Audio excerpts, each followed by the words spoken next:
ठाकुर जी की लीला में ऐसे ही प्रवेश नहीं मिलता। यहां पर श्री सुखदेव जी महाराज ने परीक्षित की पहले परीक्षा ली है। बाकी की कथाएं सुनाने में योग्य और अयोग्य का विचार नहीं किया, लेकिन कृष्ण लीला में प्रवेश करने से पहले योग्य अयोग्य का विचार कर रहे हैं। आप कहेंगे क्यों?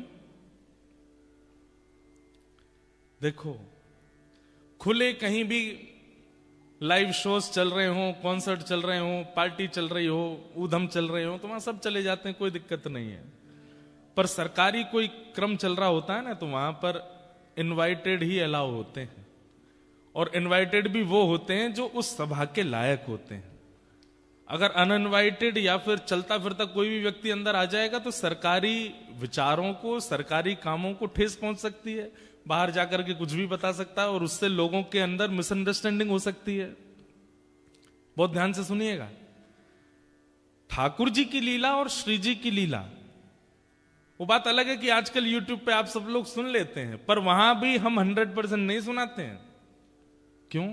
विचार करना पड़ता है कि कोई बात कहीं ऐसी कह दी और सामने वाला उस स्थिति में नहीं हुआ समझने की में, और वो कहीं गलत रूप में ले गया, तो इसलिए परखना जरूरी है।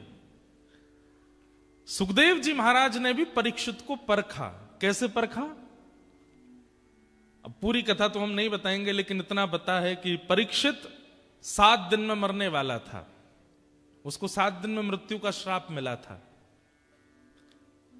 और वो कृष्ण लीला सुनने के लिए बिना खाए पिए एक आसन पर 24 घंटा बैठ करके कथा सुन रहा था। 3 दिन हो गए कथा करते करते, लेकिन अभी तक कृष्ण लीला प्रकट नहीं हुई। अभी तक और लीलाएं सुनाते गए, महाभारत का प्रसंग सुनाते गए, उसके बाद में फिर सृष्टि का प्रसंग सुनाया, ध्रुव चरित्र सुनाया, प्रहलाद चरित्र सुनाया, नरकों का वर्णन किया, आदि आदि सब प्रसंग सुनाए। लेकिन वो इतना उत्सुक होकर के, इतना एक्साइटेड होकर के बैठा है परीक्षित की अब कृष्ण लीला शुरू होगी, अब कृष्ण लीला शुरू होगी। फिर राम कथा सुनाई, तब भी वो सुनता रहा। लेकिन जैसे ही कृष्ण लीला प्रारंभ होने वाली थी, परीक्षित जी महाराज सामने बैठे हैं, उत्सुकता में बड़े खुश हुए कि अब कृष्ण लीला शुरू होगी। लेकिन तभी सुखदेव जी महाराज ने केवल 2 श्लोकों में पूरी कृष्ण लीला सुना दी। भगवान का मथुरा में कारागृह में जन्म हुआ, जन्म लेते ही ठाकुर जी गोकुल गए, गोकुल में जाकर के ठाकुर जी ने ये लीला की। फिर भगवान वृंदावन गए, कालिया नाग का मर्दन किया, रास विहार किया। ठाकुर जी ब्रज छोड़ के मथुरा आ गए, कंस का मर्दन किया। जरासंध के साथ युद्ध करके ठाकुर जी रण छोड़ करके भागे और द्वारिका में जाकर के व्यवस्थित हो गए। महाभारत युद्ध करा के, गीता का ज्ञान देके ठाकुर जी कुछ दिन बाद अपनी लीला पूरी करके चले गए। ठीक ऐसे ही सुनाई पूरी कथा, और ये सुनाते सुनाते व्यास जी मौन हो गए। सामने बैठे परीक्षित थोड़ी देर तो प्रतीक्षा करने लगे, अब कुछ बोलेंगे, लेकिन कुछ नहीं बोले। तो फिर परीक्षित ने कहा, भगवान आप मौन क्यों हो गए? बोले, सुना तो दी कृष्ण लीला, यही है बस, और कुछ नहीं है। गोकुल में जन्म लिया, मथुरा में ये आदि आदि, यही है कृष्ण लीला, इसके अलावा कुछ भी नहीं है। तब वहां श्री परीक्षित जी महाराज कहते हैं, भगवान कथितो वंश विस्तारो भवता सोम सूर्यो राज्ञां चोभय वंशानां चरितम परमाद्भुतम। महाराज, आपने इतनी कथाएं मुझे सुनाई, मैं सब सुनता रहा। किस लिए? कि अब कृष्ण लीला आएगी, अब कृष्ण लीला आएगी, अब कृष्ण लीला आएगी। जैसे किसी को गुलाब जामुन बहुत अच्छा लगता है, आपके यहां भोजन करने आया, उसने पहले कह दिया गुलाब जामुन खिला देना। आपने कहा बिल्कुल चिंता नहीं करो, सिडनी का फेमस मंगवाएंगे। यहां होता है वैसे गुलाब जामुन, होता है, भारत जैसा होता है। बहन तो दूध तो होता नहीं यहां पे भारत जैसा, तो गुलाब जामुन कहां से मिले? हमने मेलबर्न में बोल दिया कि गोलगप्पे यहां होते हैं। अगले दिन महाराज कम से कम 18 घरों से गोलगप्पे आए।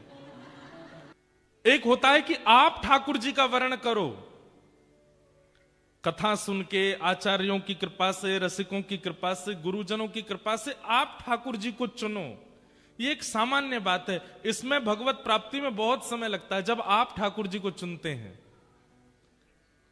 अच्छा, आप ठाकुर जी को चुनते हैं, उसके लक्षण क्या है सुनो। जैसे आपका कोई मित्र है, वो ठाकुर जी की सेवा करता है, कथा सुनता है, उसको आप देखते हैं तो आपके अंदर भी इच्छा हो गई, मैं भी सेवा किया करूं। कितना अच्छा लगता है ना ये सेवा करता है तो। ये जो कथा सुनता है, जो कीर्तन सुनता है, वो कितना अच्छा लगता है, मैं भी सुना करूं। ये हो गया कि आप चुन रहे हैं ठाकुर जी को। लेकिन एक स्थिति क्या होती है कि ठाकुर जी आपको चुने, और ठाकुर जी जब आपको चुनते हैं तब कभी कभी किसी का आश्रय भी नहीं होता, अपने आप ठाकुर जी चुन लेते हैं। बैठे थे सिडनी में, सब काम करते थे, खाते पीते थे, खूब आनंद करते थे, मौज करते थे। लेकिन एक दिन बस फोन स्क्रॉल कर रहे थे, कोई एक बात वहां आ गई और आपने उसको सुन लिया। बस सुन करके नेत्र सजल होने लगे, रात्रि में निद्रा उड़ने लगी, भोजन प्यास की इच्छा नहीं होती। अब बस यही लगता है कि ये जीवन का सार था जो अभी अभी मैंने सुना। और सब छूटने लगा, धीरे धीरे सब नीरस जैसा लगने लगा। बस कृष्ण मन, कृष्ण धन, कृष्ण ही हमारो तन, आठों याम ऊधो हमें कृष्ण ही सो काम है। बस कृष्ण कृष्ण प्रिय लगते हैं। जो डॉलर पहले अच्छे लगते थे, संसार के बहुत बड़ी भौतिकवाद में रुचि होती थी, अब वो सब नीरस लगने लगा। समझो कि अब ठाकुर जी ने आपको चुना। जब आप ठाकुर जी को चुनते हैं ना, तो आपको सब भी अच्छा लगता है, ठाकुर जी भी अच्छे लगते हैं। कई लोग आते हैं, महाराज जी हमें ब्रजवास मिल जाए। मैंने कहा ठीक है, कल ही तुम्हारे नाम से कंप्लेंट डाल देते हैं हाई कमीशन में कि ये व्यक्ति फ्रॉड है, इसको देश से निकाल दो। जब यहां से वापस डिपोर्ट कर दिए जाओगे तो रह लेना ब्रज में। नहीं नहीं महाराज जी ऐसा मत करो, ये भी चाहिए और ब्रज भी चाहिए। इसका मतलब क्या है, आप ठाकुर जी को चुन रहे हैं। संसार की वस्तुएं भी चाहिए, धन भी चाहिए, ऐश्वर्य भी चाहिए, नाम भी चाहिए, प्रतिष्ठा भी चाहिए, और ठाकुर जी भी चाहिए। तो इसका मतलब आप ठाकुर जी को चुन रहे हैं। लेकिन ठाकुर जी आपको चुनेंगे तो सब छोड़ने का मन होगा। नहीं बस हो गया, आप संभालो, आप देख लो, आप व्यवस्था दे, मुझसे नहीं होगा।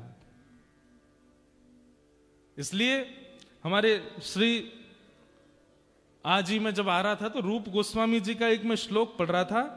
रूप गोस्वामी पाद उसमें एक बहुत सुंदर बात कहते हैं, और वे कहते हैं कि भैया घर गृहस्थी वाले, जिनको घर अच्छा लगता है, पत्नी अच्छी लगती है, पति अच्छे लगते हैं, उन सबके लिए रूप गोस्वामी कहते हैं, स्मेराम भंगित्रय परिचिताम साच विस्तीर्ण दृष्टिम वंशी नस्ताधर किशल यामुज्ज्वालां चंद्रकिरण गोविंदाख्याम हरितनुमितः केशितीर्थोपकंठे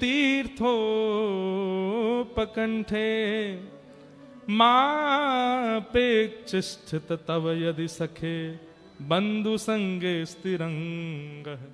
जिन्होंने गोविंद देव जी को प्रकट किया वृंदावन में, वो रूप गोस्वामी कह रहे हैं कि यदि आपको संसार का भौतिकवाद प्रिय लगता है तो श्री कृष्ण की लीलाएं मत सुनना।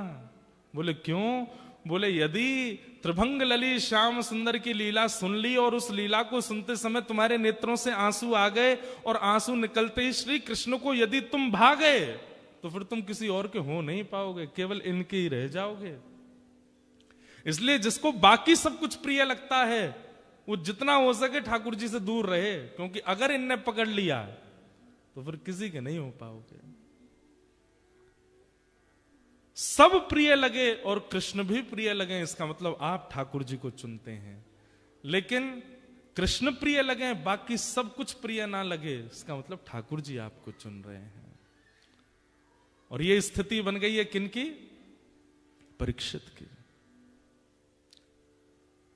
सप्तनिधि है ना, गोविंद देव, गोपीनाथ, मदन मोहन, राधा रमण, राधा वल्लभ, जुगल किशोर और बांके बिहारी। इन सप्तनिधियों में तीसरे ठाकुर हैं श्री मदन मोहन। कौन से? मदन मोहन।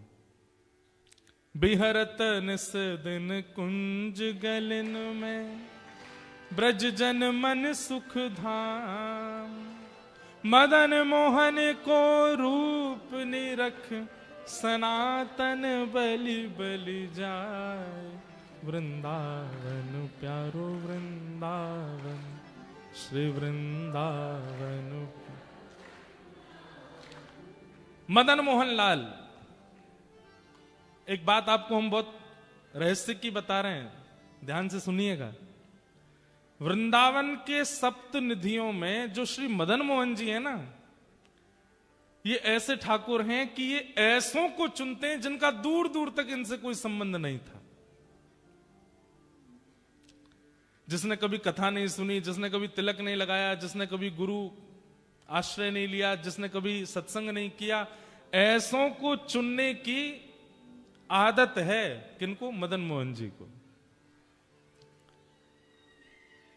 सब लोग थोड़े थोड़े आगे खिसक आओ, हाँ आगे आ जाओ, बिना हल्ला किए, बिना कुछ बोले। तो ये मदन मोहन लाल जी ऐसे हैं, इनकी आदत है। राधा रमन लाल जी एक प्रकार से वैष्णवों को चुनेंगे। राधा रमन लाल जी, राधा वल्लभ लाल जी, बांके बिहारी लाल, ये उनको चुन सकते हैं जो कथा सुन के गए होंगे, जो कभी वैष्णव संग करके गए होंगे, जो रसिकों का संग करके गए। पर मदन मोहन जी ऐसों को चुनते हैं जिनका दूर दूर तक किसी भी वैष्णव से कोई संबंध नहीं रहा है। इसलिए यदि ऐसा आपको अनुभव होता है कि ठाकुर जी आपको चुन नहीं रहे, तो श्री मदन मोहन लाल जी का स्मरण करके प्रणाम करते रहा करो। श्री मदन मोहन, श्री मदन। चैतन्य महाप्रभु भी गाते थे मदन मोहन जी का नाम, मदन मोहन। तो श्री मदन मोहन जी के एक भक्त हुए। एक कथा तो हमने बहुत सुनाई है, काले खां की। एक काले खान नाम के मदन मोहन जी के भक्त हुए। लेकिन एक मदन मोहन जी के और भक्त हुए, उनका नाम था ताज खान। क्या नाम था? ताज खान। और ये भक्त कैसे हुए श्री मदन मोहन जी के?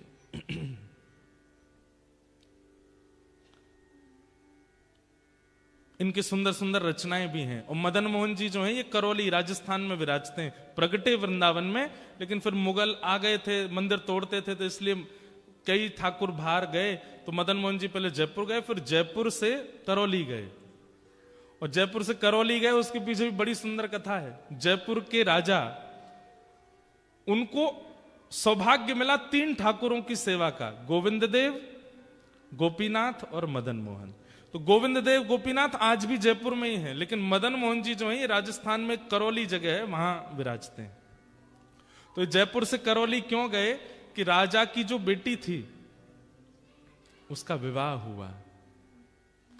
तो बेटी से पिता ने कहा, बेटी मैंने वैसे दहेज में सब कुछ दिया है तुमको, लेकिन फिर भी तुम्हारी कोई इच्छा हो तो बताओ। तो बेटी बोली, पिताजी जो मांगूंगी सो दोगे? बोले हाँ देंगे। तो बोले एक काम करो, आपके पास 3 ठाकुर हैं, गोविंद देव, गोपीनाथ, मदन मोहन। मदन मोहन जी मुझे दे दीजिए, इनको मैं ले जाऊंगी। राजा के तो जैसे प्राण निकलने को हो गए। लाली तू जो चाहे मांग ले, लेकिन इनको मत मांगे। लेकिन बेटी भी रोने लगी, बोले मैं लूंगी तो इनको ही लूंगी और मुझे कुछ नहीं चाहिए, आप अपनी धन संपत्ति रखे रखो।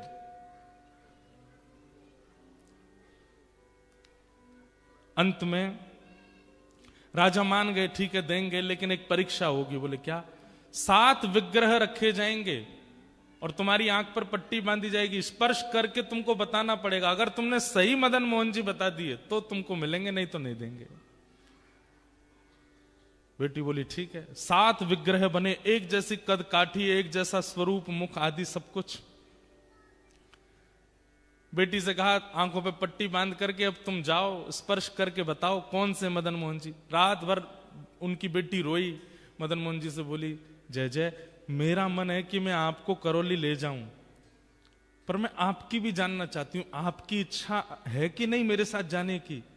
और अगर इच्छा है मेरे साथ चलने की तो मुझे स्वप्न में कुछ आज्ञा कर देना। तो रात में मदन मोहन जी स्वप्न में आ गए और बोले मेरा भी मन है, मैं तेरे संग चलूं। बोले पिताजी ने 7 विग्रह रखे हैं सुबह, मैं कैसे पहचानूंगी कि असली वाले आप कौन से हो? तो मदन मोहन जी बोले तू सबके हाथ पकड़ पकड़ के देखना, सबके हाथ ऐसे होंगे, जिसका हाथ पकड़ने पर एक उंगली खड़ी होके हिलने लग जाए समझ जाना मैं ही हूं, मुझे ले चलना। राजा को पूरा विश्वास था कि बेटी नहीं पहचान पाएगी, एक जैसा स्वरूप। और इतनी सभा सब लग गई वहां पर देखने वालों की, देखें अब क्या होगा। बेटी जाए, सबके हाथ पकड़े, ये नहीं है, दूसरे पकड़े ये भी नहीं है, तीसरे पकड़े ये भी नहीं है।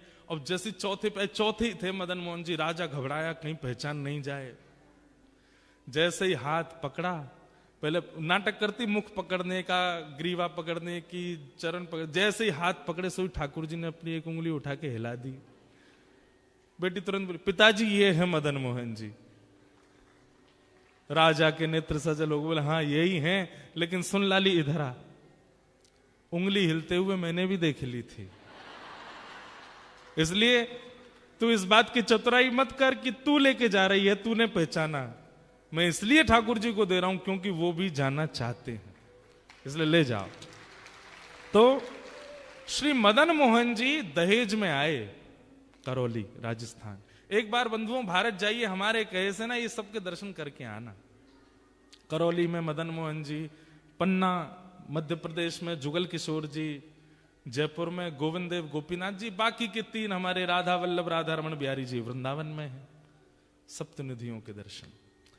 तो मदन मोहन जी ऐसे ठाकुर जी हैं, वो उनको चुनते हैं जिनका दूर दूर से कोई वैष्णव संबंध नहीं है। आप लोग कथा सुनते हैं, आपको राधा रमन जी चुन लेंगे, आपको राधा वल्लभ जी चुन लेंगे, आपको कुंज बिहारी लाल चुन लेंगे, आपको गोविंद देव जी चुन लेंगे, लेकिन मदन मोहन जी तो एक्स्ट्रा ऑर्डिनरी चुन के लाते हैं, जो मांस खाता हो, जो महापातक हो, दूर दूर तक कोई संबंध नहीं हो, ऐसे को चुनने की इच्छा रहती मदन मोहन जी की। और एक बार वही हुआ, एक ताज खान नाम के भक्त थे, करौली में पोस्ट ऑफिस में काम करते थे, चिट्ठियां इधर उधर पहुंचाने की। और ताज खान के जीवन चरित्र में ऐसा वर्णन आता है कि ये अच्छे मुसलमान थे। अच्छे मुसलमान, कोई हमारा यह नहीं कि कोई बुरे मुसलमान होते, अच्छे मुसलमान मतलब जो इनकी परंपरा का नियम होता है, इतने बजे ये पाठ करना, ऐसे टोपी पहन के घूमना, इतनी बजे नमाज करने जाना, आदि आदि जो भी उनके क्रम होते हैं हमें नहीं पता, वो सब नियम से करते थे ताज खान। दूर दूर तक वृंदावन से, ठाकुर जी से, श्री जी से कोई संपर्क नहीं, कोई संबंध नहीं, लेकिन स्वभाव अच्छा था, स्वभाव मीठा था, उग्र नहीं थे। बल्कि इन्होंने अपने डाकघर के जो मुखिया थे उनसे कह करके कि मुझे इतने बजे नमाज के लिए जाना होता, मुझे जाने दिया जाए, वो जाते थे। और जो भी इनके ग्रंथ होते हैं उनको पढ़ते रहते थे, खूब अच्छे से अपने धर्म का पालन करते थे। लेकिन मदन मोहन जी बड़े टेढ़े ठाकुर, इनके मन में आ गया कि इसको अपना बनाना है मुझे। वो कैसे बनाए? एक बार एक चिट्ठी आई मदन मोहन जी के गोस्वामी जी की, और ये चिट्ठी बांटने यही जाते थे सब जगह। तो पहले बंधुओं ऐसा था कि बहुत ज्यादा भारत में अशांति सी रहती थी, मंदिरों को तोड़ने के भय से, मंदिरों में कुछ उपद्रव ना कर दें इसलिए मंदिरों में नियम था कि केवल हिंदू अंदर जाएंगे, बाकी कोई नहीं जाएगा। तो बाहर बड़ी स्ट्रिक्टनेस रखी जाती थी। तो जैसे ही ये मदन मोहन जी के गोस्वामी जी की चिट्ठी लेकर के जैसे ही सीढ़ी चढ़ने लगे ऊपर, तो द्वारपाल ने इनको वहीं रोक दिया। बोले क्या बात है, क्यों चढ़े आ रहे हो ऊपर? बोले अरे भैया हम डाकघर से आए हैं, चिट्ठी है, गुसाई जी की चिट्ठी देने आए हैं। बोले आप यहीं रुक जाओ, हम गुसाई जी को बुला के ला रहे हैं, भीतर मत आना। हाँ नहीं आ रहे, हमको भी कोई शौक नहीं अंदर आने का, यहीं खड़े हैं, बुला दो। अब वो द्वारपाल भीतर गया, पीछे जाकर के जाने ऐसी कोई क्या व्यवस्था उसको लगी, वो वहीं व्यस्त हो गया उसको करने में, गुसाई जी को बुलाना ही भूल गया। अबे बाहर खड़े खड़े प्रतीक्षा करें, दोपहर हो रही है, इतनी तेज धूप पड़ रही है, अभी तक आए नहीं। थोड़ी देर प्रतीक्षा करने के बाद इन्होंने द्वार खोला, मंदिर का मुख्य द्वार बाहर वाला खोला, खोल करके भीतर प्रवेश कर गए। डर तो रहे थे कुछ हो नहीं जाए, इधर उधर देखा, गुसाई जी, अरे भैया द्वारपाल कहां हो, चिट्ठी हम लेके खड़े हैं, ले तो जाओ। कोई प्रत्युत्तर नहीं देवे। तभी इन्होंने देखा कि हवा के भाव से एक खिड़की, मंदिर की एक खिड़की कभी बंद होती है खुलती है, तो इन्होंने सोचा अंदर बोल के देख लेता हूं, इसके अंदर झांक के बोल देता हूं, कोई होगा तो आ जाएगा।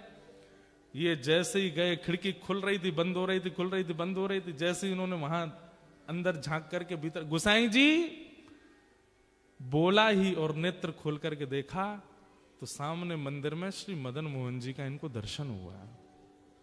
त्रिभंग लली ठाकुर जी खड़े हैं और मंद मंद नेत्रों से, वैसे तो मूर्तिमंत ठाकुर जी ऐसे ही रहते हैं, लेकिन जैसे ही इन्होंने भीतर झांका तो ठाकुर जी इनको देख करके अपने नेत्र मटकाने लगे, ऐसे ऐसे करने लगे और बार बार ऐसे पलक झपकाने लगे। ये देख करके ये तो वहीं धड़ाम से गिर पड़े। अब तो इनके मन में वही भाव चले, ये कौन था? ऐसे कमल जैसे कटाक्ष नेत्र, ऐसी सांवली सूरत, ऐसे टेढ़ा सा ये पैर, ये टेढ़े से ये हाथ, ये पीतांबरी पहना, मुख पे वंशी धरे, ये कौन है ये? इन्होंने जैसे तैसे अपने आप को उठाया, जैसे ही पुनः चढ़ने लगे, इतने में ही द्वारपाल आ गया। ए, तुमको मना किया था भीतर मत आना, तुम भीतर घुसे चले आए। भैया तेरे हाथ जोड़, एक बार देखने दे, मैं चला जाऊंगा, मैं मेरे को नहीं आऊंगा, दोबारा नहीं आऊंगा, एक बार देखने। बोल बिल्कुल नहीं, निकलो यहां से बाहर। जैसे किसी प्यासे को 2 बूंद पानी पिला करके पानी दूर कर लिया जाए, वो स्थिति हो गई। चिट्ठी देकर के द्वारपाल को ये तो चले गए, लेकिन मन चुरा लिया ठाकुर जी ने। मेरो मन गिरधर छवि पे अटक्यो, मेरो गिरधर छवि पे। ये स्थिति क्या है? यहां आप नहीं चुन रहे हैं ठाकुर जी को, ठाकुर जी चुन रहे हैं आपको। और भैया जब ठाकुर जी चुनते हैं ना तो स्थिति अवर्णनीय हो जाती, वर्णन नहीं कर सकते उसका। बहुत वर्षों बाद मुझे ये कथा याद आई है, ध्यान से सुनिएगा। काले खां चले गए, लेकिन अब चल रहे हैं तो भी नेत्र बंद करते हैं तो वही स्वरूप दिखाई दे रहा है। वो नेत्र अपने ऐसे ऐसे मटका रहे थे, वो अनुभव आ रहा है। एक जगह बैठे रह जाते हैं, सोचते रहते हैं ये कौन था, ये ग्वारिया बालक कौन था, ये सांवरा सलोना कौन था। आज तक कभी अपने नमाज के समय में, अपनी दिनचर्या में कभी बदल फेर नहीं हुआ, लेकिन अब करने कुछ और जाते हैं, करने कुछ और लग जाते हैं। स्थिति आपे से बाहर चली गई। अब तो ये मदन मोहन जी के मंदिर की जो सीढ़ियां थी, वहां से जब निकलते तो नीचे से देखते रहते, कब बुलाएंगे मुझे, कब स्वीकार करेंगे मुझे, कब दर्शन देंगे मुझे। ठाकुर जी ने चुन लिया।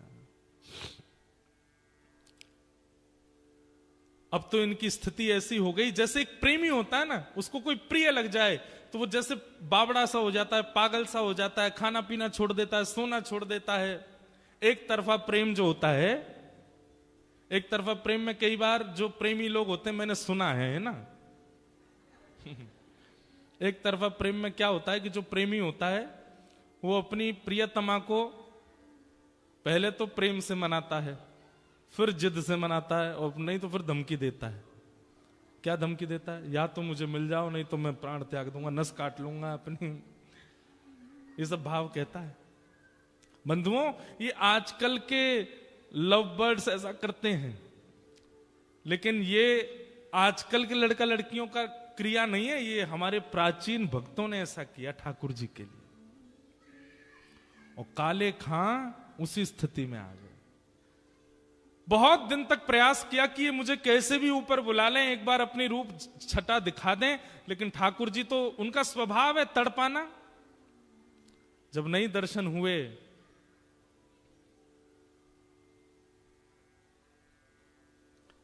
तो एक दिन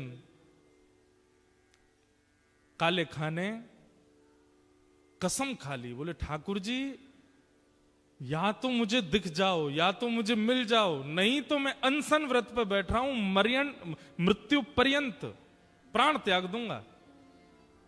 ऐसी स्थिति हो गई। धीरे धीरे अपना काम छोड़ दिया, परिवार वालों से दूर रहने लगे, अपने नियम क्रम सब से बिल्कुल ना इधर के रहे ना इधर के, बीच में आ गए बिल्कुल। स्थिति अवर्णनीय हो गई। काले खां ने ठाकुर जी के सामने कसम खा ली, या तो मुझे दर्शन करा दीजिए, नहीं तो मैं अनशन व्रत करके अपने प्राण त्याग दूंगा। एक दिन, 2 दिन, 3 दिन व्यतीत हो गए भोजन किए बिना। 3 दिन बाद श्री मदन मोहन लाल जी को बड़ी दया आ गई। बोले कि भूखा प्यासा बैठा है। अब ये भी तो बात है कि जैसे हम लोगों को तो पता है कि ठाकुर जी को मनाना है तो हम कथा में चले जाएं, ठाकुर जी को मनाना है तो संतों को भोजन करा दो, ठाकुर जी को मनाना है तो परिक्रमा करे आओ, ठाकुर जी को मनाना है तो यज्ञ कर लो। अब काले खां को तो कुछ पता भी नहीं है, वो तो जाति धर्म से भी अलग है, उसको पता ही नहीं है क्या करना पड़ता है ठाकुर जी को रिझाने मनाने के लिए। सब लोग इधर देखो, ध्यान से सुनो।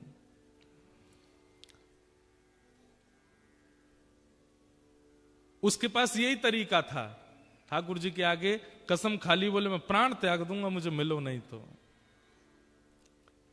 3 दिन जब बीत गए बिना कुछ खाए पिए, तो रात में जब मंदिर बंद हुआ, मंदिर बंद होते सब गुसाई आदि सब चले गए, सुश्री मदन मोहन लाल जी अपने गहने जेवर आदि सब उतार करके एक सामान्य से ग्वारिया का रूप धारण किया।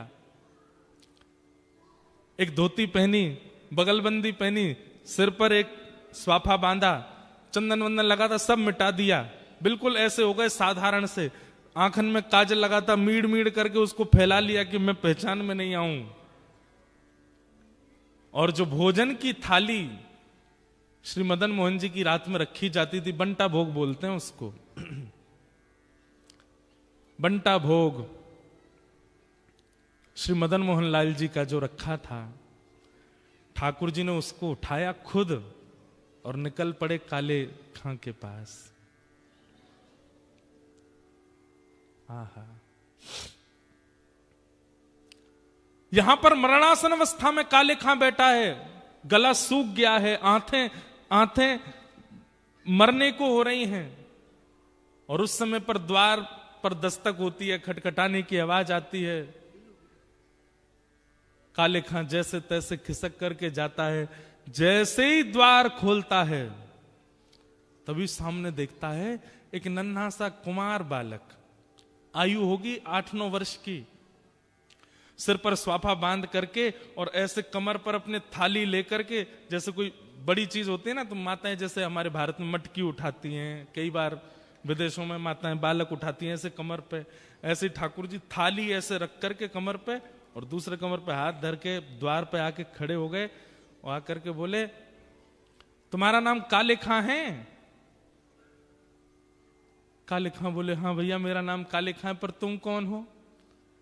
और ये इतने सुंदर हो, इतने प्यारे हो, तुम्हारी मैया नहीं है, तुम्हारे पिताजी नहीं है जो आधी रात में तुमको अकेला छोड़ दिया?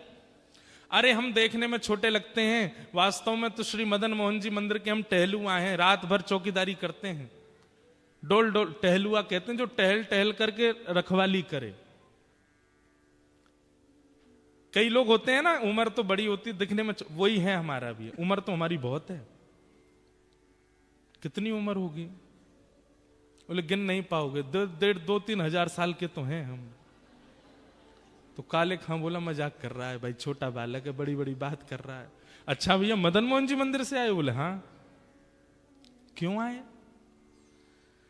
बोले को वहां के जो गोस्वामी जी हैं ना, पता नहीं उनके मन में क्या बात आई, मेरे को आकर के थाल पकड़ा दी और बोले जाओ जाकर के काले खां को प्रसाद दे आओ, बोल दो मदन मोहन जी ने प्रसाद भेजा है।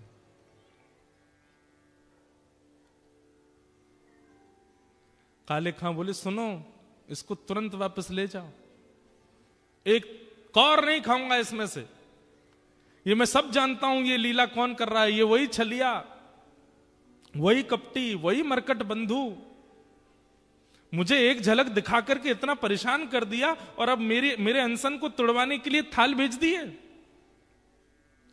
कह देना गोस्वामी जी से, जब तक दर्शन नहीं होगा मैं ये प्रसाद नहीं पाऊंगा, और मुझे दर्शन होगा नहीं क्योंकि मैं तो मुसलमान हूं, मुझे मंदिर में प्रवेश मिलेगा नहीं, इसलिए मुझे प्राण त्यागने पड़ेंगे, दोबारा जन्म लेना पड़ेगा। और सुनो एक बात और कह देना अपने मदन मोहन से, बोले क्या, उसने जो अपना नाम धर रखा है ना जगन्नाथ, मैंने सुना था कहीं उनका नाम जगन्नाथ है, उनसे कह दो कि तुम जगन्नाथ नहीं हो, अपना नाम रखो हिंदू नाथ, तुम केवल हिंदुओं के नाथ हो, ये जगतनाथ मत बोला करो अपने आप को। ठाकुर जी खड़े खड़े सुन रहे हैं, बोले सुनो गुसाई जी की बात तो सुन लो पूरी। काले खां बोले क्या, बोले इसमें से प्रसाद पा लेना और प्रसाद पा करके सुबह बर्तन मांज करके मंदिर दे जाना और मदन मोहन जी के दर्शन कर जाना। गुसाई जी ने आज्ञा दी। सुन करके काले खां खुश हो गए, लेकिन अब स्थिति ये हो गई कि पहले तो हर जगह मदन मोहन जी दिखते थे, लेकिन अब वो टहलुआ दिख रहा है।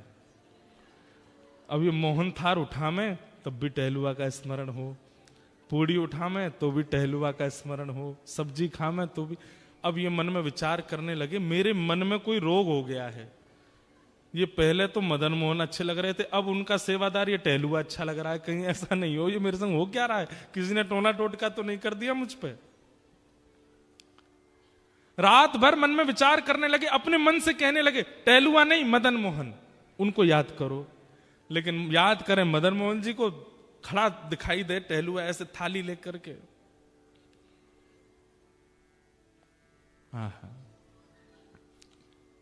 रात्रि में ठाकुर जी ने गोस्वामी जी को सपना दिया और स्वप्न देकर के कहा, बोले पहले दिन चिट्ठी लेकर के मेरा भक्त काले खां आया था, द्वारपाल ने उसको डांट भगा दिया। अरे गोस्वामी जी मुझे उसको स्वीकार करना, और मैं उसे स्वीकार कर चुका हूं। 3 दिन से अनशन व्रत पे था, मैं अपनी सोने की थाल में भोजन देकर के आया हूं।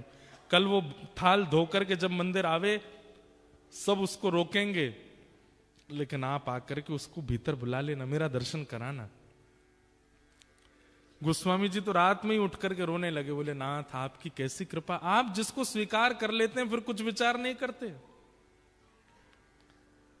रात भर भोजन तो कर नहीं पाए, वो यही सोचने लगे टहलुआ टहलुआ, अरे नहीं नहीं मदन मोहन मदन मोहन मदन मोहन मदन मोहन, नहीं टहलुआ टहलुआ टहलुआ। मदन मोहन जी अब टहलुआ के रूप में उसको दिखने लगे, वहीं प्रेम होने लगा। सुबह उठ करके सारी सामग्री साफ करी, पूरी थाली साफ करके बोला भैया गलती हो गई, मेरे तो मन को कोई रोग हो गया है, मैं जाके गोस्वामी जी को थाल दे दूंगा, बोल दूंगा मदन मोहन जी नहीं चाहिए, अपना टहलुआ दे दो, मैं तो उसी को दिखता रहूंगा। यहां पर गोस्वामी जी सुबह सुबह आए, आते ही उन्होंने देखा कि मेरा स्वप्न सच है कि नहीं। तो मंदिर में प्रवेश करते सबसे पहले ठाकुर जी के भोग का थाल देखा, तो थाल वहां नहीं था। ये देखते ही गोस्वामी जी तो रोने लगे, हे कृपालनाथ ये कैसी कृपा, बड़े बड़े यज्ञाचार्यों को आपने स्वीकार नहीं किया, बड़े बड़े नाम जापकों को स्वीकार नहीं किया, बड़े बड़े भक्त जो दिन रात आपकी सेवा में लगे रहते हैं उनमें आपको कोई भाव नहीं दिखा, और एक मुसलमान, एक काले खान, दूर दूर तक जिसने भजन नहीं किया, उसके पीछे अपनी सोने की थाली दिया है रात में। जय हो आपकी। गोस्वामी जी प्रतीक्षा कर रहे हैं कब आएगा काले खान, लेकिन काले खान को तो अब गिल्ट फील हो रहा है भीतर से कि पहले प्रेमी कोई और था, अब प्रेमी कोई और हो गया है, अब तो मुझे टहलुआ चाहिए, अब तो मदन मोहन जी नहीं चाहिए। मंदिर द्वार पर जैसे ही पहुंचा, द्वारपाल से बोला सुनो ये थाली भीतर गोसाई जी को दे आओ। थाली तेरे पास कैसे आई? बोले कि उनको बोल देना रात में उन्होंने भिजवाई थी मेरे लिए टहलुआ के द्वारा। बोले कौन टहलुआ? अरे जो रात में मंदिर में रहता। बोले मैं ही तो रहता हूं रात में मंदिर में, मैं ही टहलुआ हूं यहाँ। बोले तुम नहीं, उस सुंदर वाला टहलुआ। बोले अच्छा तो मैं कुरूप हूं? बोले नहीं, मैं ऐसा नहीं बोल रहा हूं, दो होंगे ना तुम, एक सुंदर छोटा सा काजल लगा करके सिर पे पगड़ी बांध के बढ़िया पीली सी पिता, और बड़ी अच्छी सुगंधी आ रही थी उसमें से, क्या वर्णन करूं उसकी रूप माधुरी का मैं। वो टहलुआ। बोले सुन तू यहीं खड़ा रहे, कोई टहलुआ नहीं है, मैं ही टहलुआ हूं और मैं गुसाई जी को अभी बुला के लाता हूं, तेरी तो अभी खैर नहीं। भीतर गए, इतने में ही जाकर के थाल दिया। गुसाई जी बोले थाल लायो? कौन लेकर के आया थाल? बोले वो काले खान आया है द्वार पे, उसको भीतर नहीं लाए? बोले वो तो कह रहा है कि टहलुआ से मिलना उसको, और मैं ही टहलुआ हूं, वो पता नहीं कौन से टहलुआ का वर्णन कर रहा है। गोस्वामी जी निकल के बाहर आए, अप्रस में थे फिर भी बाहर आ गए, नेत्रों में आंसू। काले खान कौन आया था रात को? बोले आपके मंदिर का टहलुआ आया था। मुझसे गलती हो गई, पहले तो मुझे वो प्रिय लग गए थे, लेकिन अब मुझे वो टहलुआ ही चाहिए। मैं मंदिर में कभी नहीं आऊंगा, आप जितना कहेंगे मैं उतनी रकम दे दूंगा, केवल वो टहलुआ मुझको दे दो जो रात भर यहां टहलता है। ऐसे कटाक्ष नेत्र थे उसके, ऐसी सुंदर सी नासिका थी, ऐसी मधुर मुस्कान थी, ऐसी सुंदर उसने पगड़ी पहन रखी थी, और उसमें से ऐसी अद्भुत सुगंधी आ रही थी। हे गोस्वामी जी, मैं आपके आगे हाथ जोड़ के कह रहा हूं, अगर दे नहीं सकते तो जैसे दर्शनार्थियों के लिए नियम है कि सुबह इतने बजे आओ, दर्शन होते हैं मदन मोहन जी के, सबको मदन मोहन जी के दर्शन कराओ, मुझे वो टहलुआ के दर्शन करा दिया करो बस। गोस्वामी जी बोले हाथ पकड़ो हमारा। हाथ पकड़ लिया, बोले चल टहलुआ से मिलवाते हैं। पहली बार श्री मदन मोहन जी के मंदिर के अंदर गए, ढूंढ रहा है काले खान कहां है, कब दिखेगा कब दिखेगा। और जैसे ही पर्दा हटाया तो बाकी सबको तो श्री मदन मोहन जी पाषाण रूप में दिख रहे थे, लेकिन काले खां को वो रात वाले टहलुआ के रूप में दिख रहे थे। ये रहते टहलुआ।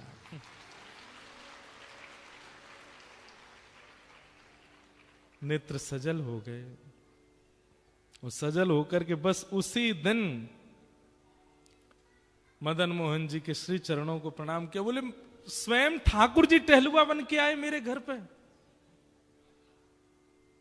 इतना श्रम किया, और जीवन भर के लिए श्री मदन मोहन जी के दास बन गए। कौन? काले खान।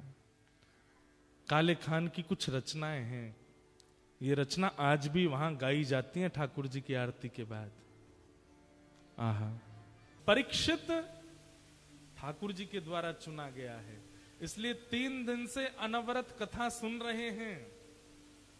और चौथे दिन जब सूक्ष्म में कृष्ण लीला सुना दी तो व्याकुल हो गए, विचलित हो गए कि नाथ ऐसे मत कीजिए, मुझे पूरी कथा सुनाइए। इनकी कथा सुनने के लिए मैं भूख प्यास जीत करके बैठा हूं। दुनिया में सबसे कठिन होता है भूख लगना और भोजन का ना मिलना। महाभारत में कहते हैं वासुदेव जरा कष्टम कष्टम निर्धन जीवनम पुत्र शोक महाकष्टम कष्टात कष्ट करित क्षुधा। कष्टात कष्ट करित क्षुधा। सबसे पहला कष्ट होता है बुढ़ापा, लेकिन उससे भी बड़ा कष्ट क्या है? बुढ़ापे में माता पिता अपनी आंखों के आगे अपने पुत्र या पुत्री को जाते हुए देख लें, ये उससे भी बड़ा कष्ट है। और उससे भी तीसरा बड़ा कष्ट क्या है? बोले एक तो बुढ़ापा, ऊपर से बालक चले गए, तीसरा निर्धन हो गए। लेकिन फिर भी गांधारी कहती है महाभारत में, कष्टात कष्ट करित क्षुधा।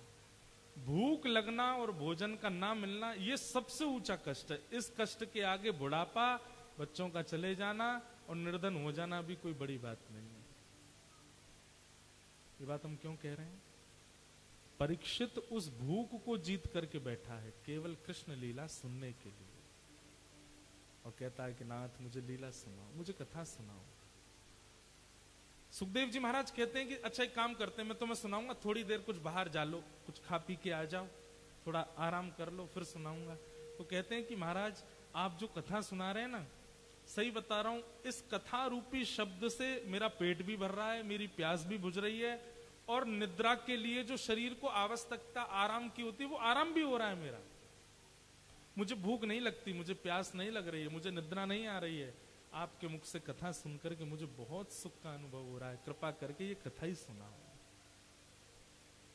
तब यहां पर श्री सुखदेव जी महाराज कहते हैं, मैं परखना चाह रहा था कि ब्रज लीला में प्रवेश करने लायक तुम हो कि नहीं, और मैंने देख लिया तुम अधिकारी हो। क्यों? ये स्थिति जो अभी तुम्हारी हुई है ना परीक्षित, ये तुम्हारी स्थिति नहीं है, ये ब्रज की गोपियों की स्थिति है। वो चलते फिरते, उठते बैठते, खाते पीते हमेशा केवल कृष्ण को याद करती रहती हैं। उनका भोजन भी श्री कृष्ण नाम है, उनकी प्यास भी कृष्ण नाम है, उनका आराम भी कृष्ण नाम है, उनका सजना भी कृष्ण नाम, उनका सवरना भी कृष्ण नाम, सब कुछ कृष्ण है। और जिसका सब कुछ कृष्ण वही गोपी है। और तुम अब वो बन चुके हो। ब्रज में बिन गोपी प्रवेश नहीं होता। अरे जिनका अभी मास चल रहा है ना, महादेव, ये भी जब वृंदावन आते हैं तो इनको गोपी बनना पड़ता है। बोलो गोपेश्वर महादेव की। ये भी गोपी बनकर के आते हैं। गोपी मतलब नथनी वाली नहीं, गोपी मतलब लहंगा फरिया वाली नहीं। गोपी मतलब जिसके नेत्र केवल उनको देखना चाहे, जिसके कान केवल उनको सुनना चाहे, जिसकी जीभ केवल उनका प्रसाद चाहे, जिसकी त्वचा केवल उनका स्पर्श चाहे, जिसके चरण केवल उनके पास जाना चाहे, जिसकी सर्वांगीण इंद्रियों में केवल कृष्ण बसे हैं, वो गोपी। सूरदास गोपी हैं, कुंभनदास गोपी हैं, कृष्णदास गोपी हैं, चतुर्भुजदास गोपी हैं, श्री गोपाल भट्ट गोस्वामी गोपी हैं, श्री हितरवंश महाप्रभु, ये सब गोपी हैं। क्यों? क्योंकि इनकी इंद्रियां संसार की किसी वस्तु को नहीं चाहती, वो केवल कृष्ण चाहते हैं। हितरवंश महाप्रभु के चरित्र में आता है कि महाप्रभु जी बाल्यकाल से ही ठाकुर जी का प्रसाद पाते थे। एक दिन बाल अवस्था में रोने लगे रात में उठ के, माँ मुझे भूख लगी है, बहुत जोर की प्यास लगी है।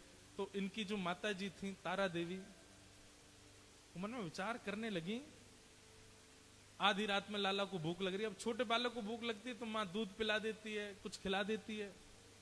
जैसे ही इनकी माँ दूध लेकर के आई, कुछ बादाम आदि लेके आई, तो हरिवंश महाप्रभु बाल अवस्था में उस दूध को देख करके बोले, ये नहीं पीना। क्यों? भोग नहीं लगा अभी ठाकुर जी को। बादाम को दूर करके बोले, ये भी नहीं खाने, अभी ठाकुर जी को निवेदित नहीं किए गए। माता पिता इतनी झंझट में, 5-6 वर्ष का बालक रात में रो रहा है, अब इसको रात में कहां से भोग लगा के हम दें सामग्री। तो भीतर प्रिया प्रियतम जो सेवा के ठाकुर जी थे, श्री राधा मोहन लाल जी, महाप्रभु जी के पिताजी के ठाकुर जी, छोटे छोटे श्री विग्रह थे ठाकुर जी के। तो ठाकुर जी का विग्रह उठ गया और उठ करके श्री जी को उठा रहे हैं, श्री जी उठो, रात में 2-2:30 बजे। श्री जी बोली, कहा बात है? अरे देखो हरिवंश बालक रो रहे हो है, यूं कह रहे हो भूख लग रही है। अब आप तो जाने वो हमारो प्रसाद लिए बगैर और कछु पावे नहीं है, वाकू प्यास लगी है, भूख लगी है, अब कछु व्यवस्था हमें ही करनी पड़ेगी। श्री जी बोली, कहा करें? बोले, काम करो, अपने पाम नीचे लटकाओ शयन सैया सो। तो शयन सैया से छोटे से श्री जी ठाकुर जी सेवा के युगल सरकार, उनने अपने पाम लटकाए और ठाकुर जी पीने वाला जो जल था उस जल से श्री जी के चरण धो रहे हैं, और चरण धोकर के एक पात्र में जमा कर रहे हैं कि पीने का जल बन जाए, और फिर अपने चरण भी धो रहे हैं खुद ही। हरिवंश बालक को पानी प्यास लगी है। और फिर पास में महाप्रभु जी एक बंटा भोग रखते हैं जिसमें कुछ बादाम है, मिश्री है, आदि आदि जो ठाकुर जी खोल के लाए। श्री जी लो, नेक्स्ट सो या खाए लो, दंतावली छुवाए दो, प्रसाद हो जाएगी तो बालक पालेगो। श्री जी को पवा में, स्वयं पवा में, और दोनों सामग्री, अब छोटे छोटे मंदिर होते हैं सबके, मंदिर के जो पर्दा है उससे बाहर दोनों खिसका दिए और भीतर से अपनी घंटी गिर दी। जैसी घंटी गिरवे के आवाज, सो जाओ जल्दी थे श्री जी, दोनों सो गए। इतने में महाप्रभु जी के पिताजी आए, बोले घंटी कैसे गिरी, कोई चूहा आ गया, क्या हो गया? भीतर आकर के देखा तो ठाकुर जी और श्री जी का चरणामृत जल एक पात्र में, और ठाकुर जी और श्री जी की दंतावली गड़ी हुई है, लगी हुई है, ऐसी प्रसादी बाहर रखी है। देख करके समझ गए, बोले हरिवंश बालक को प्रसाद ही पाना होता है और कुछ नहीं पाता, इसलिए ठाकुर जी रात्रि में उठ के प्रसाद तैयार किए हैं कि जाओ पवा दो। और जाकर के फिर वो जल पिलाया, बादाम खिलाए, तब महाप्रभु जी सोए। जीव और कुछ चाहती ही नहीं है, नेत्र और कुछ चाहते ही नहीं है, कान और कुछ चाह, दर्शन को नैना तपे, वचन सुनन को कान, मिलवे को हियरा तपे, हिय के जीवन प्राण, गोवर्धन वासी सान। हमारी इंद्रियां और कुछ नहीं चाहती हैं। भैया हम कैसे, पता है, भूख लगेगी ना तो हमको अगर कोई कह देगा भैया रेस्टोरेंट तो नॉनवेज है लेकिन यहां पे एक ब्रेड मिल जाएगा, वही ले आओ खवा दो। हम ऐसे हैं, हमारी इंद्रियां भी कृष्णार्पित नहीं हुई हैं। कृष्णार्पित इंद्रियां होंगी तभी आप गोपी बनेंगे और तभी ब्रजलीला में प्रवेश हो सकता है। जिसका सर्वस्व कृष्ण हो जाए वही ब्रजलीला में आ सकता है। तो आज परीक्षित उस भाव में आ चुके हैं, तो सुखदेव जी कहते हैं अब मैं तुम्हें ब्रजलीला सुनाऊंगा। भगवान ने आकाशवाणी करके देवताओं को बता दिया था कि भैया अब हम अवतार लेने वाले हैं। कहां पे? बोले मथुरा में वसुदेव जी के यहां हम जन्म लेंगे। और घड़ी आई, वसुदेव जी का विवाह देवकी के साथ में हुआ। देवकी कंस की चचेरी बहन है। अपनी बहन को विदा करने के लिए जब कंस जा रहा था तभी आकाशवाणी हुई कि इसका अष्टम गर्भ तेरा काल होगा। ये सुनते ही कंस बौखला गया, तलवार निकाल के अपनी बहन को जैसे ही मारने के लिए तैयार हुआ। वसुदेव जी ने कहा जितने बालक होंगे हम सब आपको दे देंगे, इसको मत मारो। 6 बालकों को कंस ने मार दिया। 7वें बालक के रूप में बलराम जी आए, लेकिन जन्म लेने से पहले ही भगवान ने योग माया से कहा कि इनको कहीं और स्थानांतरित कर दो। तो कुछ महीने देवकी के गर्भ में रहने के बाद श्री बलराम जी महाराज रोहिणी मैया के गर्भ में विराज गए। इसलिए वो रोहिणी नंदन भी हैं, देवकी नंदन भी हैं। और अब 8वां बालक जन्म लेने वाला है। कंस ने सिक्योरिटी टाइट कर दी कि भाई मेरा काल जन्म लेगा, कहीं निकल के भागे नहीं। भादों का महीना अभी श्रावण के बाद आएगा।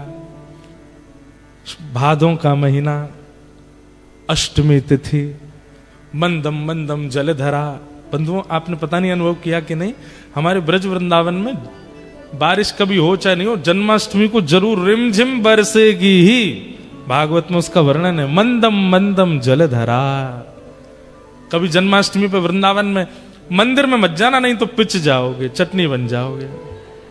वृंदावन चले जाना, बस अनुभव करना कि आज की तिथि पे ही ठाकुर जी आए थे, और वो सब अनुभव होगा आपको। सारे द्वारपाल सोए थे गहरी नींद में, जितने सिक्योरिटी लगाई थी कंस ने सब सो गए। ठाकुर जी की माया ने सबको सुला दिया। कंस गहरी नींद में सो गया। और तभी कारागृह में जैसे ही मध्य रात्रि हुई, देवकी के गर्भ से एक दिव्य तेज प्रकट हुआ।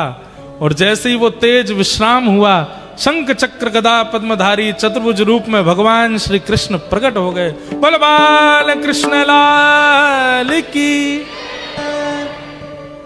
ठाकुर जी जब प्रकट हुए तब 2 भुजा नहीं थे, चतुर्भुज थे। सब लोग हाथ जोड़ो, प्रणाम करो। तम अद्भुतम बालकमंबुजे क्षणम चतुर्भुजं शंख गदायुधायुधम श्रीवत्सलक्ष्मं गलसौभकौस्तुभं पीतांबरम सांद्रपयोदसोभगम। भगवान चतुर्भुज रूप में आए। ठाकुर जी विराट नहीं बने हैं, छोटे से ही, जैसे छोटे छोटे लाला होते हैं, ऐसे छोटे से ही लाला हैं, पर छोटे लाला ही शंख चक्र गदा, छोटे छोटे शंख, छोटी छोटी गदा, छोटे छोटे सब आयुध लेके छोटे से ही ठाकुर जी प्रकट हो गए। और कैसे आए? बोले कौस्तुभ मणि पहन के आए हैं, पीतांबरी पहन के आए हैं। कैसा ठाकुर जी को श्रृंगार का शौक है, मतलब जन्म भी श्रृंगार करके लिया है। सामान्य बालकों की तरह नहीं आए। देव की मैया ने प्रणाम किया। ठाकुर जी बोले मैया प्रणाम क्यों कर रही हो, हम आपके बालक हैं। बालक को गोद में उठाया जाता है। देव की मैया बोली फीलिंग बिल्कुल नहीं आ रही हमको। कौस्तुभ मणि पहन के आए हो आप, हैं पीतांबरी पहन के, गर्भ से बालक शंख चक्र लेके आता है। और कौन सा ऐसा बालक है जो जन्म लेते ही बोलने लगता है? ये चपड़ चपड़ क्यों बोल रहे हो आप? मुझे लग ही नहीं रहा कि मैंने बालक को जन्म दिया है। ठाकुर जी बोले मैया हम तो इसलिए ऐसे बन के आए कि जन्म लेते ही कंस मामा आता है मारने, हमने सोचा सुदर्शन चक्र से उसका सर धड़ से अलग कर देंगे। अब भाई हाँ, कंस की चिंता हुई, मां की चिंता नहीं हुई कि मां को कैसा लगेगा मैं ऐसे बन के जाऊंगा तो। अरे एक मां का सुख होता है, बालक जन्म लेता है, उसको अपना पयोधर पिलाती है, उसको अपने हृदय से लगाती है, उसके रुदन को सुनती है, उसके छोटे छोटे हाथ छोटे छोटे चरण देखती है, तब मां को सुख मिलता है। आप तो खाना पूर्ति कर रहे हो कि हां ले जन्म ले लिया मैंने, अनुभव तो कराइए। ठाकुर जी बोले मैया सुनो, अगर हम अनुभव कराएंगे तो फिर हम दो भुजा अंतर ध्यान करेंगे, वस्त्र उतार देंगे, बिल्कुल छोटे बालक बन जाएंगे। लेकिन फिर आपको एक काम करना पड़ेगा। क्या? जब हम दो भुजा में आ ही जाएंगे, आयुधों का त्याग कर ही देंगे, तो फिर हम आयुध उठाएंगे नहीं। और जब आयुध त्याग कर देंगे तो फिर प्रेम स्वीकार करेंगे, और प्रेम का निर्वहन करने के लिए हमको कुछ साल ब्रज में लीला करनी पड़ेगी। अगर आप हमारे शंख चक्र छुड़वा रही हो, हम छोड़ तो देंगे, लेकिन फिर उतने दिन प्रेम भाव धारण करेंगे भुजा में। और उसके लिए प्रेम के विस्तार के लिए लोगों को, कलिकाल में लोगों को ज्ञान से नहीं पाया, मुझे ज्ञान से नहीं पा पाएंगे, वैराग्य से नहीं पा पाएंगे, मेरे प्राप्ति के लिए प्रेम आवश्यक होगा। उसकी स्थापना के लिए फिर मैं लीला करने ब्रज जाऊंगा। मंजूर है तो बताओ। देव की मैया बोली कितने दिन के लिए जाओगे? बोले 11 वर्ष। मैया 11 वर्ष का आपको वियोग सहना पड़ेगा, 11 वर्ष बाद फिर आपके पास ही रहूंगा, लेकिन इतना त्याग आपको करना पड़ेगा। देव की मैया बोली मैं त्याग सह लूंगी, लेकिन एक बार बालक बन जाओ। ठाकुर जी ने तुरंत दो भुजाएं अंतर ध्यान कर दी, शंख चक्र अंतर, छोटे से बालक बन गए। जैसे ही रोने लगे, देव की मैया को वात्सल्य आ गया, तुरंत अपने पयोधर का पान कराया। ठाकुर जी ने दुग्ध पान किया। भगवान ने वसुदेव जी को आज्ञा की ये जो पास में आपकी डलिया पड़ी है इसमें हमको लिटाओ, ले चलो।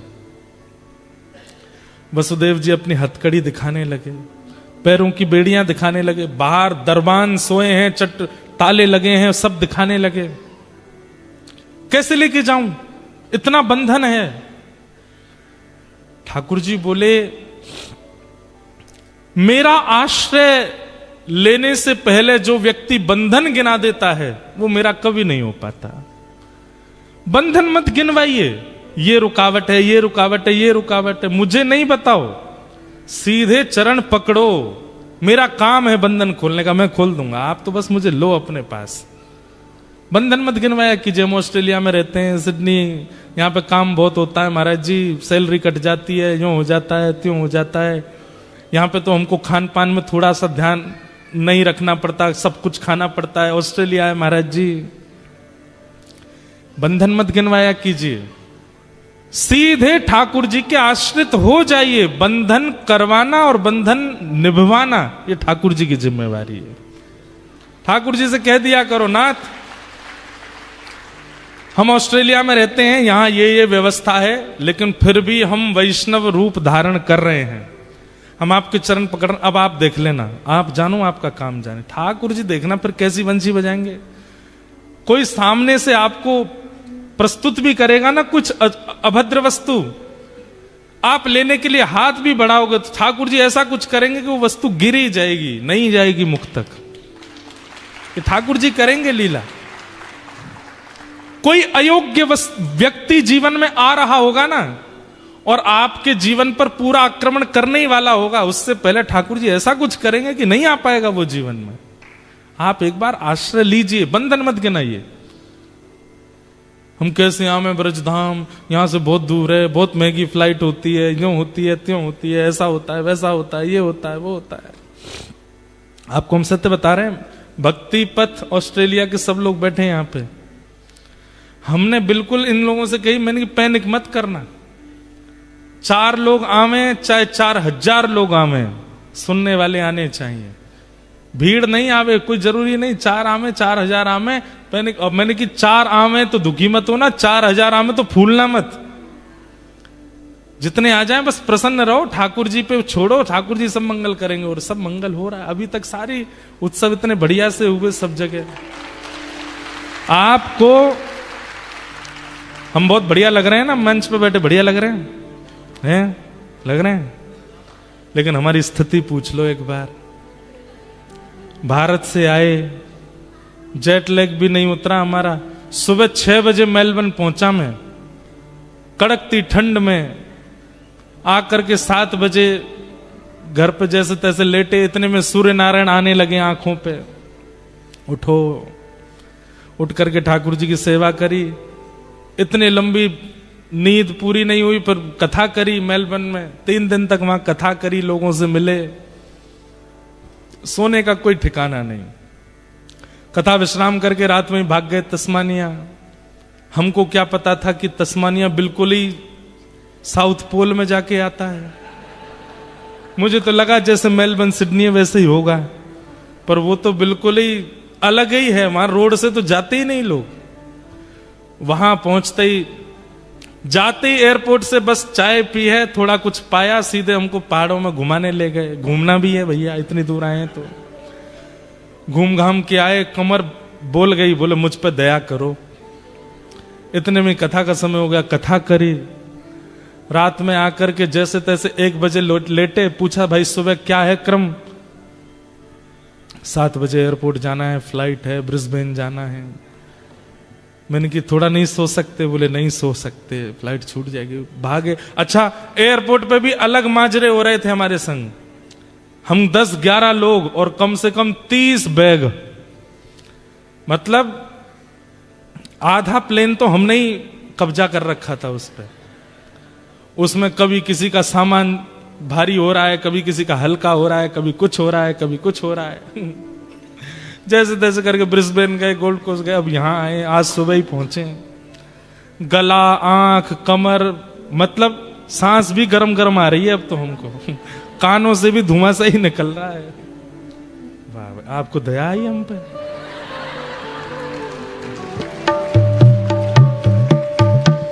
वाह, देखो भैया, सीखो। लेकिन व्यास मंच की मर्यादा है, झूठा मुंह कर नहीं सकते, डरे रहो, पी नहीं सकते। यहां मर्यादा है, जितनी देर कथा चलेगी हम जलपान नहीं कर सकते, और कथा में आने से 2 घंटा पहले जल छोड़ना पड़ता है। कहीं यहां बैठे और मेल फीमेल वाला चिन्ह ढूंढेंगे, पर कहां है भैया बताओ। इसलिए उसके लिए त्यागना पड़ता है पहले से। इतना मेहनत करके भैया यहां कथा सुना रहे हैं, इसलिए ये सब ठाकुर जी करा रहे हैं हमसे। हो, हम अगर सोचें कि हम कर रहे हैं तो ये हो ही नहीं सकता। इसलिए बंधन मत गिनवाइए ठाकुर जी को, बस करने लगिए। ठाकुर जी अपने आप सब व्यवस्थित कर देते हैं, सब आनंदित कर देते हैं। वसुदेव जी ने जैसे ही कहा हथकड़ी बेड़ियां, ठाकुर जी बोले बंधन मत गिनाइए पिताजी, सीधा मेरे शरण में आइए। जैसे ही गोद में लिया ठाकुर जी को, शरणागति हुई, हाथ की हथकड़ियां खुल गई, पैरों की बेड़ियां खुल गई, चट चट सारे ताले खुल गए। ठाकुर जी बोले व्यक्ति बंधन गिनाता है, शरण नहीं लेता, पछताता है, लेकिन बंधन युक्त होकर के मुझे गिनाता नहीं, सीधे चरण पकड़ता है, तो फिर बंधन मैं खोल देता हूं। अब ले चलो मुझे। कहां? गोकुल। गोकुल में अभी अभी यशोदा मैया ने एक लाली को जन्म दिया है, वहां जाकर के मुझे सुला दो और वो लाली ला करके कंस को दे दो। वो लाली कोई सामान्य नहीं है, अष्टभुजी देवी है, वही सबक सिखाएगी कंस को, और मैं 11 वर्ष बाद फिर आऊंगा। सोचो देवकी मैया का कैसा हृदय हुआ होगा। ठाकुर जी को हृदय से लगाया, पलना में डलिया में रख करके भेज दिया। अर्धरात्रि में गोकुल पहुंचे, लाला सुला दिए। सब सो रहे थे गोकुल में भी, कोई नहीं जगा था, किसी ने नहीं देखा। और लाली को लेकर के आए, आकर के कंस को दे दिया। कंस ने उस बालिका को पृथ्वी पर पटक दिया, अष्टभुजी देवी बन गई। कंस से बोलने लगी, मुझ जैसे निर्दोष बालकों को मारता है? तेरे शत्रु कृष्ण ने तो जन्म ले लिया। कहां लिया? बोले 84 कोस में लिया है, ये नहीं बताऊंगी कहां लिया। अब तू बस अपनी उल्टी गिनती गिन, तेरी मृत्यु समीप है। कंस तो बड़ा व्याकुल हो गया, अब मैं क्या करूं। लेकिन हम लोग चलें, वही रहने दो। गोकुल, नंद रानी यशोदा 80 बरस की है गई, लेकिन अभी तक लाला नाय भयो। लेकिन अब सब ब्रजवासी ने कही, बोले मैया अब के लाला होएगो, चिंता मत करियो, अब के लाला है जाएगो। भैया मेजोरिटी में अगर कोई चीज सोच ली जाए ना, तो प्रकृति उस काम को करवा देती है। सब ब्रजवासी कहने लगे, बोले बाबा अब के लाला होएगो, मैया अब के लाला होएगो। आज अष्टमी की भोर भई है, दिन भयो है, और नंद बाबा की 2 बहन हैं, नंदा और सुनंदा। ये दोनों जैसे ही गई, इनने जाकर के देखी, नंद भवन में यशोदा मैया के बगल में एक नीलमणि जैसो बालक सोयो है, चद्दर ओढ़ करके सोयो है। ये ना पतो कि लाला है कि लाली, लेकिन नीलो नीलो मुखमंडल दिख रहा है। बंधुओं, कहीं अभी सुनने में आया था कि कोई पूछ रहा था कि भाई ठाकुर जी का प्रथम नाम क्या रखा गया था। ठाकुर जी का सबसे पहला नाम था नीलमणि। क्या नाम था? नीलमणि। यशोदा मैया 1 साल तक तो ठाकुर जी का नामकरण नहीं हुआ। श्री गर्गाचार्य जी ने 1 साल बाद आकर के नामकरण किया ठाकुर जी का। 1 साल तक यशोदा मैया नीलमणि बोलती हैं ठाकुर जी को। मेरी नील, जैसे मणि का मतलब रत्न, जो हृदय को बहुत प्रिय होता है, हृदय के पास रखते हैं, इसलिए मणि। और ठाकुर जी का वर्ण कैसा? बोले नीला नीला है, इसलिए यशोदा मैया कहती नीलमणि कहाँ है? नीलमणि सो गयो का, नीलमणि उठ गयो का। अरे मेरो नीलमणि कैसो है? नीलमणि ये ठाकुर जी का प्रथम नाम है। फिर कन्हैया, गोपाल, गोविंद आदि ये सब तो नाम बहुत हुए ठाकुर जी के, पर नीलमणि। नंदा सुनंदा दोनों बोली, अरे ये तो नीलमणि जैसो, नहीं देखियो लाला है कि लाली। सुनंदा बोली, कोई भी हो, हमें कहा। बोले नहीं, एक लाला होना चाहिए। अरे तू ऐसो भेद काहे को करे, लाली हो तो कहा दिक्कत है। बोले दिक्कत कछु ना है, पर लाली ते हम ज्यादा कछु कह ना सके। लाला के तो कान भी पकड़ लेंगी, लाला को तो पीटो देंगी, लाला को तो डांटो देंगी, हम भुआ हैं। एक लाला है जाए। और जैसे ही चद्दर हटाए करके देखी, महाराज है गो है गो है गो है गो है गो है गो है गो है गो है गो। नंदा सुनंदा है गो करती वही दौड़ी। ब्रजभाषा पल्ले पड़ रही है आपके। है गो करके जैसे ही दौड़ी महाराज, सब ब्रजवासी बोले कहाँ है गयो? बोले अब तो है गयो। अरे भयो कहा? बोले है गयो। हजारों ब्रजवासी पीछे चलने लगे। अरे भयो कहा? पूरे रास्ता में चिल्लाती जा रही हो, है गयो भयो कहा? नंदा सुनंदा दोनों गौशाला गई और नंद बाबा के पास जाकर के बोली, बाबा आपने इतने ब्रजवासी को ध्यान रखो, गैयान की सेवा करी, और आपके या सेवा भाव सो आपके घर नीलमणि जैसो लाला भयो है, बधाई हो। ऐसे बधाई बोलते हैं। अरे कंस के उठने का डर है आपको कि कंस उठ नहीं जाए? बधाई हो, बधाई हो, बधाई हो। नंद बाबा तो आनंद में भर गए। बोले भैया ये तो सब आप ब्रजवासी की कृपा भैया। पीली पीली पगड़ी पहनी, पीले वस्त्र पहने, और श्री नंद बाबा तैयार है करके सीधे दौड़े। ब्रजवासी के सब ब्राह्मणन को लेकर के गए, स्वस्ति वाचन कियो। और सब ब्रजवासी अपने अच्छे अच्छे वस्त्र पहन करके आ गए, नाच रहे हैं, गा रहे हैं, उछल रहे हैं, अपनी अटारियों पर खड़े होकर के दूध लुटा रहे हैं, दही लुटा रहे हैं, मक्खन लुटा रहे हैं, मिश्री के मक्खन के गोला बना बना करके एक दूसरे पे मार रहे हैं। जहां पे मक्खन मिश्री को गोला पड़े वो पूछा, अरे भयो कहा? बोले तेरो मोह चीकनो है गो, अब ना पता चली कहा भयो? अरे नंद जी को लाला भयो है। तो वो अपने मोह के मक्खन मिश्री को लेके वहां में नेक चखले बहू के गोला बना के फिर दूसरे पर डारे, वाय बतावे, बोले नंद जी के लाला भयो है। सब ब्रजवासी नाच रहे हैं, गा रहे हैं, उत्सव मना रहे हैं।